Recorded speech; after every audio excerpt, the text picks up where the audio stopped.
टीपू सुल्तान की कहानी पार्ट 1। एक महानायक की शुरुआत। भारत की जमीन वीरों की धरती रही है। यहीं जन्मे वो होनहार बेटा जिन्होंने अपनी मिट्टी के लिए जान कुर्बान कर दी। ऐसे ही एक योद्धा का नाम है टीपू सुल्तान। आज हम एक ऐसे सफर पर निकलेंगे जहां आप देखेंगे एक लड़के का शेर ए माइसोरे बनने तक का रोमांचक और प्रेरणादायक सफर।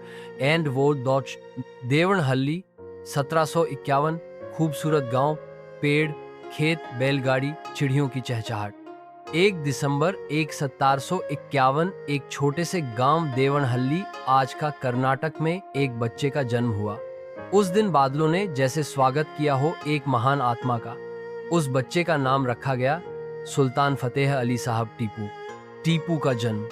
माँ फातिमा बेगम की गोद में एक नवजात बालक, जिसे गोद में लेने पर पिता हैदर अली मुस्कुराते हैं। हैदर अली पिता। ये बच्चा मामूली नहीं है। इसके चेहरे में जो तेज है वो किसी बादशाह से कम नहीं। एस फातिमा बेगम, मैं चाहती हूँ कि हमारा बेटा इल्म में भी आगे रहे और हिम्मत में भी। बचपन और शिक्षा। टीपू 8 से 10 साल का शिक्षकों के साथ टीपू को शाही दरबार के विद्वानों से शिक्षा दी जाती है। उन्हें अरबी, फारसी, उर्दू, कन्नड़, संस्कृत, गणित, भूगोल और युद्ध कला सिखाई जाती है। उस्ताद ख्वाजा अहमद, राजा बनना आसान है लेकिन न्यायप्रिय राजा बनना सबसे कठिन काम है। टीपू मुस्कुराकर, मैं वो राजा बनूंगा जो हर मजलूम की आवाज बनेगा।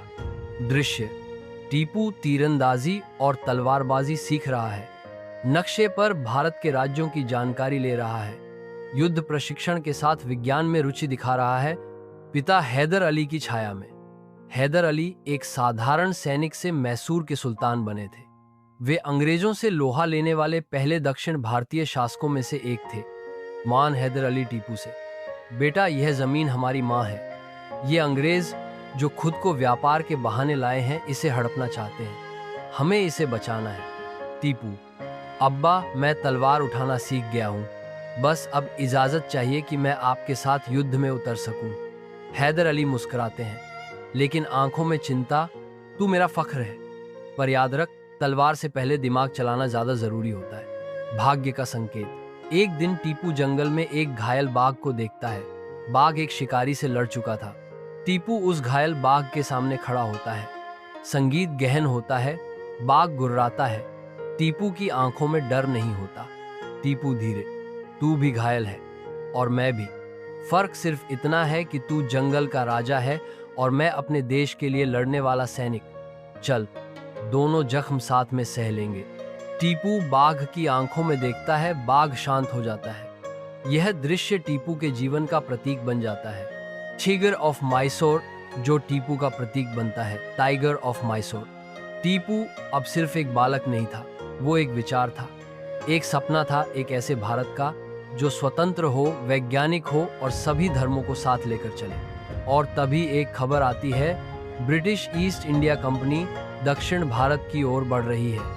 हैदर अली, अब वक्त आ गया है। बेटा तैयार हो जा। अगला युद्ध सिर्फ जमीन का नहीं, आत्मसम्मान का होगा। टीपू, मैं तैयार हूं अब्बा। इस मिट्टी की कसम, मैं इसे अंग्रेजों से बचाकर रहूंगा।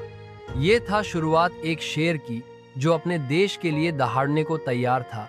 लेकिन क्या सिर्फ हिम्मत और तलवार काफी होगी ब्रिटिश साम्राज्य को रोकने के लिए? क्या टीपू अपने पिता के साथ मिलकर भारत की रक्षा कर पाएगा?